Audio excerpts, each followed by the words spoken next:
Congress party ఇచ్చిన హామీ ఏదైతే ఉందో దానికి సంబంధించి అశోక్ సార్ దీక్ష కూడా చేపట్టడం జరిగింది. అయితే ఈ రోజుకు ఒక వారం రోజులు ఎక్కువ కాబోస్తా ఉన్నది. అశోక్ సార్ హెల్త్ కండిషన్ కూడా చాలా సీరియస్గా ఉన్నది. ఈరోజు ఆర్ కృష్ణ కూడా వచ్చి పరామర్శించి కూడా మాట్లాడడం జరిగింది. ఒకసారి హెల్త్ కండిషన్ ఎలా ఉన్నది అశోక్ సార్ది, నిరుద్యోగులు కూడా ఒకసారి ఇక్కడ రావడం జరిగింది, ధర్నా కూడా చేపట్టడం జరిగింది. ఒకసారి మాట్లాడదాం. చెప్పండి అన్న, ఎట్లున్నది అశోక్ సార్ కండిషన్?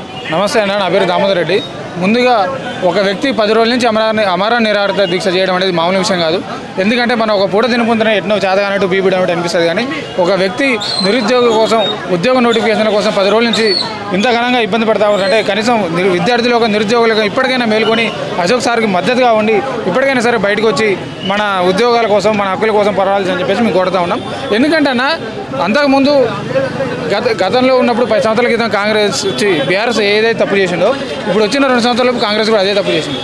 10 సంవత్సరాల్లో వీళ్ళు ఏం చేయాలని చెప్పేసి వీళ్ళని దింపేస్తే వీళ్ళు అదిగాని కొంచెం 2 సంవత్సరాల్లో కూడా నిరుద్యోగులను మోసం చేసి ఉద్యోగ నోటిఫికేషన్ లేకుండా నిరుద్యోగులను విస్మరించే ప్రయత్నం చేస్తూ ఉన్నారు. కాబట్టి మేము మరీ చెప్తున్నాం, ఈ గవర్నమెంట్కి ఈ ప్రభుత్వానికి రేపు సాయంత్రం వరకు డెడ్లైన్ పెడుతున్నాం. రేపు సాయంత్రం లోపు ఉద్యోగ నోటిఫికేషన్ లేచి అశోక్ సార్ తోటి దీక్ష విరమణ చేయించకపోతే తర్వాత నిరుద్యోగుల సత్తా ఏందో మేము చూపిస్తాం. ఎందుకంటే ప్రతి ఒక్క నిరుద్యోగి కూడా ఎంత బాధపడతా ఉన్నాడో, ఎంత ఇబ్బంది పడతా ఉన్నారో మీరు అశోక్ నగర్లో కానీ దిల్సుఖ్ నగర్లో కానీ వచ్చి చూసుకుంటే మీకు అర్థమవుతుంది.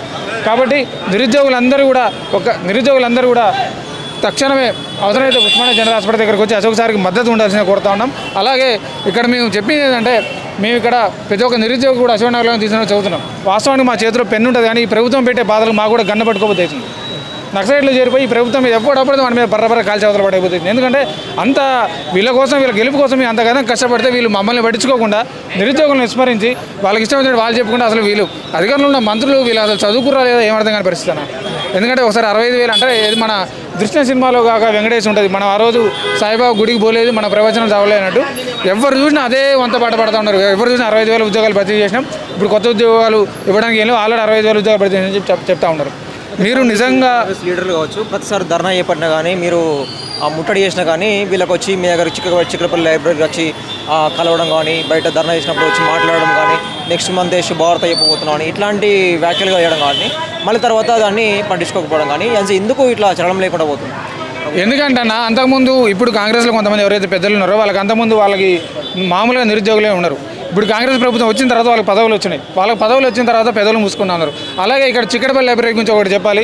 ప్రతి ఒక్క పార్టీ వాళ్ళు చిక్కడపల్లి లైబ్రరీకి వస్తారు, కానీ అంటే చిక్కడపల్లి లైబ్రరీని ఒక రాజకీయ వేదికగా మార్చుకొని అక్కడైతే రెడీమేడ్గా నిరుద్యోగులు దొరుకుతారని చెప్పేసి కూడా బీజేపీ వాళ్ళు అయితే, బీఆర్ఎస్ అయితే, కాంగ్రెస్ అయితే, మిగతా అందరూ అన్ని పార్టీలను కలిపి అంటున్నాను. ఎవడు ఎక్కువ కాదు, ఎవడు తక్కువ కాదు.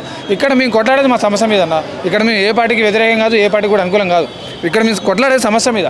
ప్రతి ఒక్కరు కూడా చిక్కడపల్లి లైబ్రరీని వినియోగించుకొని వాళ్ళ రాజకీయ అవసరాల కోసం వాళ్ళు ఉపయోగించుకొని తర్వాత ఏదో మీడియా ముందు 2 మాటలు మాట్లాడి తర్వాత ఎటో వెళ్ళిపోతారు.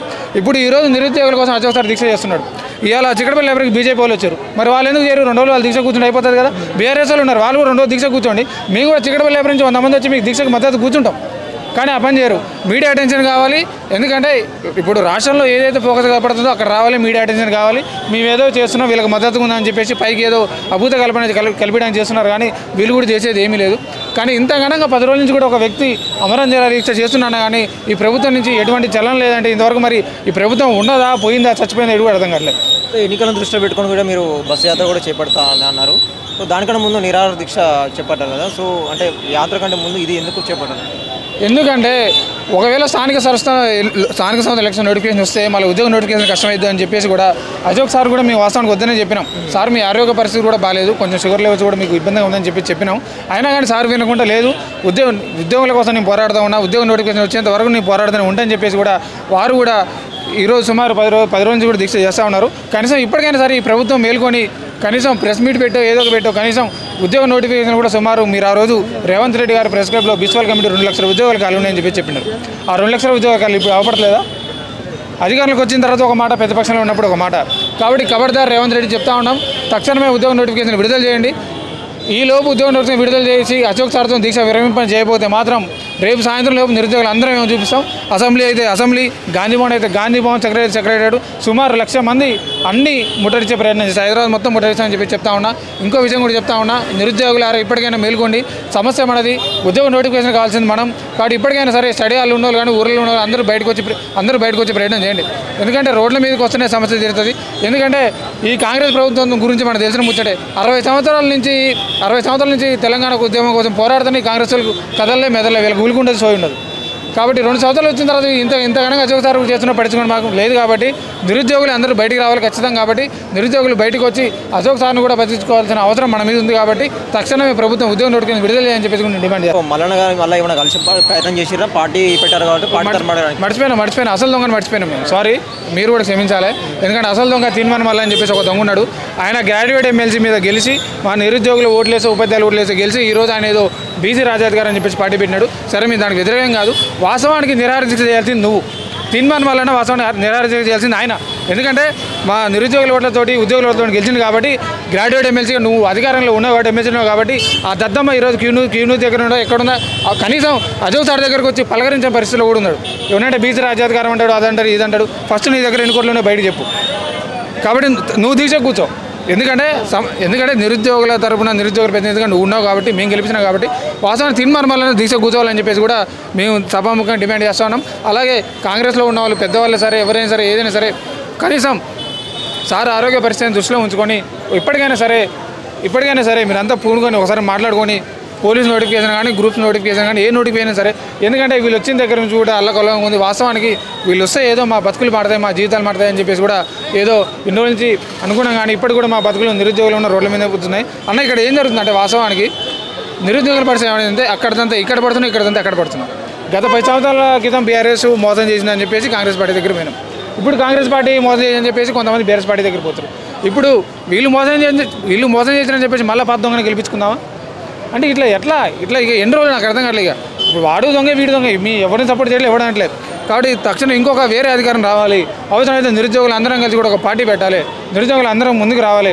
అవసరమైతే నిరుద్యోగులు అందరం కూడా జిల్లా తిరిగి మొత్తం చైతన్యం చేయాలి.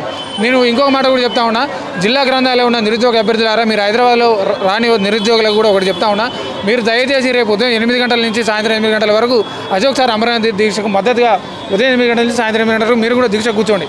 ఖమ్మం వాళ్ళు కానీ, మహబూబ్ నగర్ కానీ, నల్గొండ కానీ, సూర్యాపేట కానీ, వికారాబాద్ కానీ, పరిగి కానీ మిగతా సెంట్రల్ లైబ్రరీలో ఉన్నవాళ్ళు మీరు కూడా అశోక్ సార్ మద్దతుగా దీక్ష కూర్చోవాలని చెప్తా ఉన్నా. ఇప్పటికైనా సరే మేల్కోండి. ఉద్యోగ నోటిఫికేషన్ వచ్చేంత వరకు ఖచ్చితంగా పోరాటం చేస్తాం. ఇంకోటి కూడా మీరు ఇంతగానో పోరాటం చేస్తున్నా మీరు నిమ్మకు నీరెత్తినట్టు చీమ కూడా కుట్టినట్టు స్థానిక సంస్థల ఎలక్షన్ పెడతామని చెప్పేసి కూడా బీసీ రిజర్వేషన్ ఖరారు చేస్తామని చెప్పేసి కూడా చూస్తూ ఉన్నాం. కబడ్దార్ రేవంత్ రెడ్డి చెప్తా ఉన్నాం, గుర్తుపెట్టుకో. ఆ రోజు నువ్వు గెలవడానికి ఏ విధంగా అయితే మేము తిరిగి ప్రచారం చేసినాము, ఈ రోజు నేను ఓడగొట్టడానికి కూడా మేము ఆ విధంగా ప్రచారం చేయాలని చెప్తా ఉన్నా. స్థానిక ఎలక్షన్స్ వల్ల ఖచ్చితంగా డిపాజిట్లు కూడా రాకుండా చేస్తామని చెప్పి చెప్తా ఉన్నాం. అవసరమైతే నిరుద్యోగులు అందరం కూడా ఊర్లలో వారాల్లో తిరిగి ఖచ్చితంగా ఈ కాంగ్రెస్ పార్టీని ఓడిస్తామని చెప్పి చెప్తా ఉన్నాం. తక్షణమే ఉద్యోగ నోటిఫికేషన్లు వెంటనే విడుదల చేయాలని చెప్పేసి కూడా డిమాండ్ చేస్తూ ఉన్నాం. నమస్తే, నా పేరు బుక్య కుమార్, తెలంగాణ బీఈడీ అభ్యర్థుల సంఘం రాష్ట్ర అధ్యక్షుని, అదేవిధంగా నిరుద్యోగ జేఏసీ నాయకుని. ఈరోజు కొట్లాడుతూనే ఉన్నాం ప్రభుత్వం పైన అన్ని విషయాలలో. ఇవాళ అశోక్ సారు కూడా మేము మద్దతు తెలపడానికి వచ్చినాం. అశోక్ సారు నిరుద్యోగులకు ఉద్యోగాలు అని చెప్పేసి దాదాపు కొన్ని కండిషన్లు పెట్టరు, కానీ ప్రభుత్వం కూడా చాలా మొండి వైఖరిగా పోతుంది. ఇది కూడా ప్రభుత్వానికి కూడా మంచిది కాదని చెప్పేసి ప్రభుత్వానికి హెచ్చరిస్తూ ఉన్నాం. ఎందుకంటే కాంగ్రెస్ పార్టీ అధికారం రావడంలో విద్యార్థుల పాత్ర చాలా ముఖ్యమైనది. అదేవిధంగా తెలంగాణ సాధించుకోవడంలో కూడా రాష్ట్రంలో తెలంగాణ 1200 మంది నిరుద్యోగుల విద్యార్థుల ఆత్మ బలిదానంలోనే తెలంగాణ రాష్ట్రం ఏర్పడ్డదనే విషయాన్ని కూడా ఈ రాష్ట్ర ప్రభుత్వం గుర్తించాలి. అదేవిధంగా మనం డిఎస్సికి సంబంధించి 24,000 పోస్టులు ఖాళీ ఉన్నాయి. తర్వాత ఎస్ఐపిసికి పోస్టుకు సంబంధించి ఖాళీగా ఉన్నాయి. అదేవిధంగా జీపీఓలు ఖాళీలు ఉన్నాయి. తర్వాత ఎలక్ట్రానిక్ డిపార్ట్మెంట్లో ఖాళీగా ఉన్నాయి. ఇవన్నీ స్పష్టంగా ఆర్థిక శాఖ నుంచి క్లియరెన్స్ తీసుకొని వచ్చినాయే, కానీ ప్రభుత్వం ఇప్పటిదాకా కూడా ముందుకు పోని పరిస్థితి. అదేవిధంగా జియో నెంబర్ 108 సంబంధించి ప్రమోషన్ల కోటాకు సంబంధించి బీఈడీ డిఎస్సికి సంబంధించి కానీ, అదేవిధంగా జియో నెంబర్ 29 ఈ గ్రూప్స్ అంశంలో సంబంధించింది కానీ, అది జియో నెంబర్ 46 మన ఎస్ఐపిసికి సంబంధించి కానీ, ఈ జియోలను కూడా ఈ రాష్ట్ర ప్రభుత్వం మార్చాలని చెప్తా ఉన్నాం. అదేవిధంగా గ్రూప్ 1కి సంబంధించి డివిజనల్ బెంచ్కి పోతాం, తర్వాత సుప్రీంకోర్టుకి పోతామని చెప్పేసి ఈ ప్రభుత్వం మొండి వైఖరికి పోతా ఉంది. అంటే నిరుద్యోగులపైన కక్ష సాధింపు చర్య తీసుకుంటా ఉంది ఈ ప్రభుత్వం అనేది స్పష్టంగా తేటతెల్లమవుతా ఉంది.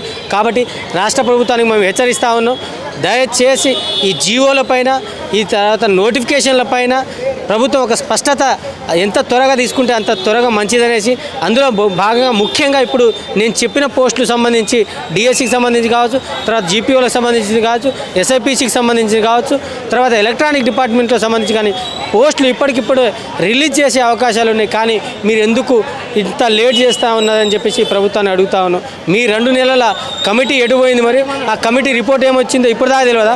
దానికి 2 నెలలు కాలయాపన చేసిర్రు. దానికి రిపోర్టు చంపడానికి ఇంకో నెలలు తీసుకుంటారా, సంవత్సరాలు తీసుకుంటారా అనేది మాకు కూడా అర్థం కాని పరిస్థితిలో ఉన్నారు. మరి కమిటీ ఏం చెప్పిందో అనేది కూడా ప్రభుత్వం వెంటనే స్పష్టత ఇవ్వాలి. ఎందుకంటే కమిటీ అయిపోయి దాదాపు ఒక 15-20 నెలల దాకా 20 రోజుల దాకా అయిపోతూ ఉన్నది. మరి ఎటుపోయింది మీ కమిటీ అనేసి కూడా ఈ ప్రభుత్వాన్ని అడుగుతా ఉన్నాం.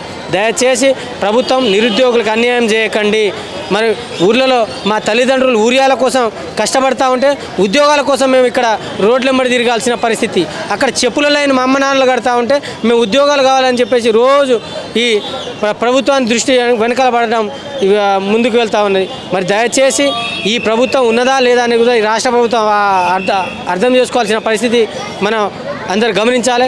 దయచేసి గతంలో చదువురాని సరస్వతి తల్లి మన సబితా ఇంద్రా రెడ్డి విద్యాశాఖ మంత్రి అయితే, మరి ఇప్పుడు నేను గుంపు మేస్త్రి అనుకునే రేవంత్ రెడ్డి విద్యాశాఖ మంత్రి గారు ఉన్నారు. మరి దయచేసి మీరు ఒక చదువుకున్న వాళ్ళకి, ఒక అన్ని విషయాలపై పరిజ్ఞానం ఉన్న వాళ్ళకి విద్యాశాఖ మంత్రి ఇస్తేనే మాకు న్యాయం జరుగుతుంది. అదేవిధంగా ఇప్పటికిప్పుడు మాత్రం నోటిఫికేషన్ విడుదల చేయాల్సి ఈ రాష్ట్ర ప్రభుత్వాన్ని మేము కోరుతా ఉన్నాం. ఒకసారి దీక్ష చేయబట్టి 10 రోజులు అవుతుంది. ఇప్పుడు అశోక్ సార్ని పోయి కలిసినాం. ఆరోగ్యం చాలా క్రిటికల్గా ఉంది. సార్ దీక్ష విరమించండి, ఇప్పుడు పండుగ పూట వస్తుందంటే సార్ ఒకటే మాట అన్నాడు, దీక్ష చేసుడే జాబ్ క్యాలెండర్ కానీ ఉద్యోగాలు కానీ గవర్నమెంట్ నుంచి ప్రకటన వచ్చేదాకా నేను దీక్ష చేస్తా, మీరు పోరాడండి, మీరు నేను పోరాడేది మీకోసమే, మీ గురించి మీరు పోరాడాల్సిన అవసరం ఉంది. అశోక్ నగర్లో లైబ్రరీలో కూర్చునే ప్రతి విద్యార్థి బయటకు రావాలి. అశోక్ సార్ ఆరోగ్యం చాలా క్షీణిస్తుంది, మీరు లైబ్రరీలో చదువుకుంటే జాబ్ నోటిఫికేషన్లు వస్తాయంటే ఇంకో 2 సంవత్సరాలు కూర్చున్నా కానీ జాబ్ నోటిఫికేషన్లు రావు. మీరు అశోక్ సార్ గురించి నిలబడాలి. లైబ్రరీలో కానీ స్టడీ హాల్లో కానీ కూర్చున్న ప్రతి విద్యార్థి అడుగుతున్నా అశోక్ సార్ గురించి నిలబడాలి. ఉస్మానియాకి వస్తారా, లేకుంటే సిటీ సెంట్రల్ లైబ్రరీకి వస్తారా, లేకుంటే ఎక్కడో దగ్గర మీరు పోరాటం చేయాలి. పోరాటం చేసి అశోక్ సార్కి మద్దతుగా నిలబడాలి. అశోక్ సార్కి ఏదో విధంగా సోషల్ మీడియాలా, లేకుంటే ధర్నాలా, లేకుంటే రాస్తారోకలా ఏదో విధంగా అశోక్ సార్కి మద్దతు నిలబడి అశోక్ సార్ని మనం కాపాడుకోవాలి. అశోక్ సార్ లాంటి వాళ్ళు ఉంటే ఈ సంవత్సరం కాకుండా వచ్చే సంవత్సరమైనా ఎన్ని సంవత్సరాలైనా పోరాడే శక్తి అశోక్ సార్కి ఉంది. అశోక్ సార్ లాంటి వ్యక్తిని మనం కాపాడుకోవాల్సిన అవసరం ఉంది. విద్యార్థులు ఖచ్చితంగా ఆలోచించాలి, అశోక్ సార్ గురించి నిలబడాలని కోరుకుంటున్నాం. అశోక్ సార్ని అడిగితే విరమణ ఏమని అంటే అశోక్ సార్ ఏం చెప్తా ఉన్నారు నిరుద్యోగులకు? అశోక్ సార్ దీక్ష విరమించే ప్రసక్తే లేదు. కాంగ్రెస్ పార్టీ నాయకులు జాబ్ క్యాలెండర్ ఇవ్వాలి.